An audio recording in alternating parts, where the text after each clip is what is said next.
આજરોજ મહારાજા સયાજીરાવ યુનિવર્સિટીના technology faculty ખાતે ઉડાન કાઇટ ફેસ્ટિવલનું આયોજન કરવામાં આવ્યું હતું, જેમાં મોટી સંખ્યામાં વિદ્યાર્થીઓ જોડાયા હતા.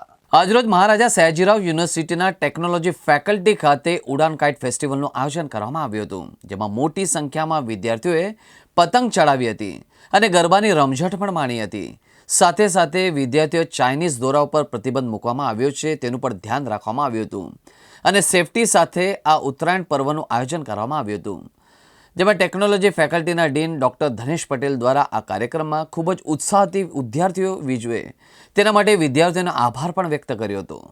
અમે અહીંયા પ્રી ઉત્તરાયણનું આયોજન કર્યું છે, જ્યાં એમએસસીના બધા સ્ટુડન્ટે ઉત્સાહપૂર્વક ભાગ લીધો છે. અમે અહીંયા ડીજેનું પણ આયોજન કર્યું છે અને બધા સ્ટુડન્ટને બહુ મજા આવી રહી છે.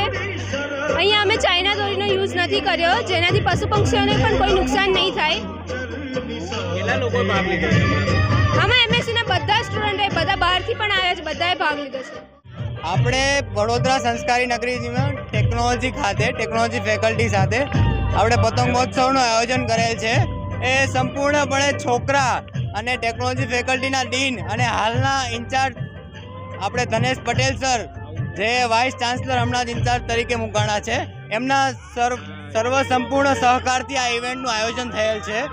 એમાં ટેકનોલોજી ફેકલ્ટીના એન્જિનિયરિંગના સ્ટુડન્ટ્સ, જેમ કે અમારા જેવા સ્ટુડન્ટ્સ અને ડીનનો સહકાર સાથે આ ઇવેન્ટનું આયોજન થયું છે.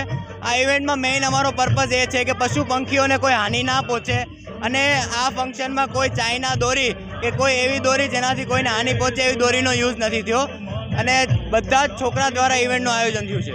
કેટલા લોકોએ ભાગ લીધો છે આમાં? આ ઇવેન્ટમાં 1000 થી 1500 લોકોએ પાર્ટ લીધો છે અને બધા છોકરાઓ બહુ સારી રીતે